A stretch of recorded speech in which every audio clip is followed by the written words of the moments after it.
He caught me getting high.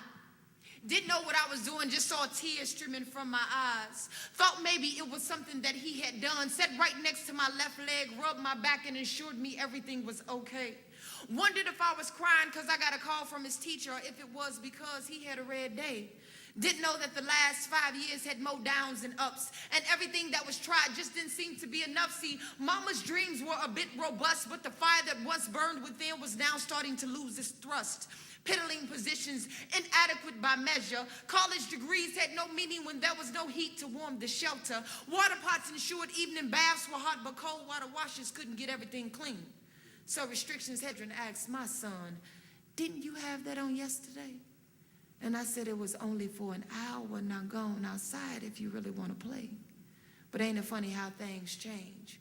See, when I was a child, I promised I would never be the same. I would be more than what my parents showed me. Not saying my life was foul, but I grew up knowing how it felt to go without. See, every day was a struggle, and sometimes we went to bed without food to eat. The dark night showed us when the ends didn't meet. Insurance was always the first to go, but New Year's resolution secured doctor and dental appointments, and we had to go. Car and phone stayed paid, even if off work they were laid, because we were the Joneses. So if we were starving, you would never know. But not my children. See, I had plans. I was going to be married before I bore. Me, my husband, and 2 children would live like the Huxtables, except I'd be the artist and he'd be the doctor, and our children would have a different world. I, a friend, my being, could play his nurse, and he would birth our son and little girl. But ain't it funny how things change? See, he met me while I was on this stage, yet being an artist was the equivalent to being unemployed. Unstable is how he worded it. Childhood dreams taken a bit too far now since we had children, cars, picket fence, front and backyard. He say quit. I say I thought I wasn't employed. He say be a mother, as if that was a duty I had ignored. But there it was, on the table, your family or your artistry, choose. Never perplexed about what I had to do, but why do I have to bow down to a fool? Slavery versus freedom, given versus receiving, question my stability for the sake of the children, and he thought this be an ultimatum I could not refuse. So I whispered in the ear of Isabella Baumfree, told her she wrote this poem for me, before I looked him square in the eye and said, ain't I a woman? Then a mother is something I'm going to always be.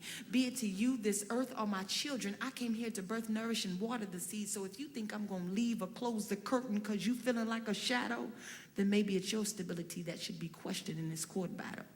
But ain't it funny how things change? See, I never considered myself a user or an abuser. Lived that destruction while it ran its course through my daddy's line. Promised to quit, but like an addict, one hit was never enough, and getting another occupied most of my time. Hurry up, children, we're gonna miss our project time. Every chance on that line. Stolen moments of enjoyment, entertaining and repugnant, but I had to write. Those dead trees injected life into my nights, and every night it would just ease my state of mind. See, Langston wore me through those dreams deferred, but never did I think people would hate on the pedagogy of words. So I'm in dark places, moonlighting just to formulate subjects and verbs, hiding dotted I's, crossing T's when he left eye, because his nows have been attacking my independent clauses.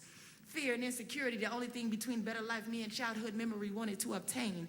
Air filled with opportunity, but the oxygen was slowly being sucked out of my veins. And it was only a matter of time before the monopoly would return the game. But time was taking too long to move his hands. Seconds, minutes, hours grew to days, months, and years, and the dream had began to run on fear. Turn those lights on, it's getting a little dark in here. Shh, can you hear those voices? They are boisterous, begging me to take another hit. And one hoped something could persuade life's predicaments, but the fact is, it is what it is. I am a mother with a dream, fighting for my children as a litigant. Respondent, state your name and occupation. Yes, I'm Tasha Jones, literary addict, fighting to keep my children while creating an environment with no casualties or fatalities, wanting to be an intellectual property, studied in textbooks, laureate of poetry, presenting workshops and seminars, donating millions to young scholars, brave new voices, guest speaking at your conferences and your churches, sitting in those big yellow chairs between Maya and Oprah, convincing the children that dreams do come true if you keep on believing and hoping, plus working toward the goal. Maybe I just want to grow old with secure wealth and own myself and provide for my children, their children, and their kids. Just a dream of a citizen. Or maybe it's a tall tale, because if my gender was born male, then the way I provide wouldn't even be questioned in justice's eyes, when in fact justice is supposed to be blind. I would be the breadwinner, the provider, the antithesis of what I was being accused to become the stabilizer. So you tell me what I should tell to my little girl. Baby, we live in a nefarious world. And if evil had its way, then Jesus wouldn't have woolly hair or copper skin. In fact, the pyramids would be in Europe, and men would own the company, cook and clean, follow and lead, plus birth the children. This would be their world, not a place for you and me, despite suffrage, equal rights amendments, Athalia, Black Mary, and Madonna, Rosa, Coretta, Hillary, and Michelle Obama. Eradicate forward progression and take my place, put my purpose on my shelf, and then begin to waste, take an odd job that secured even odder wages, triple bypass it, fill into my heart and forsake my African sages. Is this what I'm supposed to do? Is this living while loving you? See, ain't nothing on this earth more demeaning than the person you love stabbing you and you refuse to see yourself bleeding. Now I'm ducking and weaving in my house, hiding journals, notebooks, and pens in secret places that he'll never think to look in, like kitchen cabinets and laundry rooms, empty shoeboxes in the vestibule. Because I hear jazz when he hit me. Listen closely, you can hear it too. It's like Coltrane and Etheridge, Mari Evans and West. I get high for Fabrino paper, leather binders, and book sets. I have entered my children in every library reading contest, and you don't have a 911 for me. What's the emergency? Yes, I like to trio lay, rhyme, lyric, sonnet, and haiku. And my children do too. I have phonetically taught them how to ride that white horse through those blue lines. Now that's all they do. Try this for your headline news. 6-year-old boy tells counselor at school, my mama gets high off of poetry. It makes her giddy. She reads and writes to us plenty. There's no deficit in literature, but we may be a little math needy. She takes us to coffee houses and theater shows.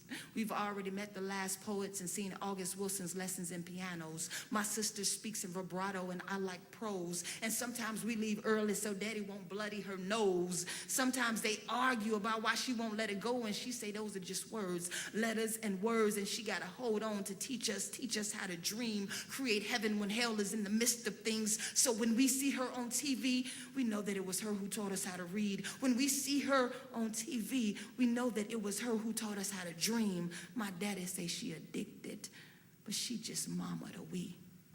And he caught me getting high.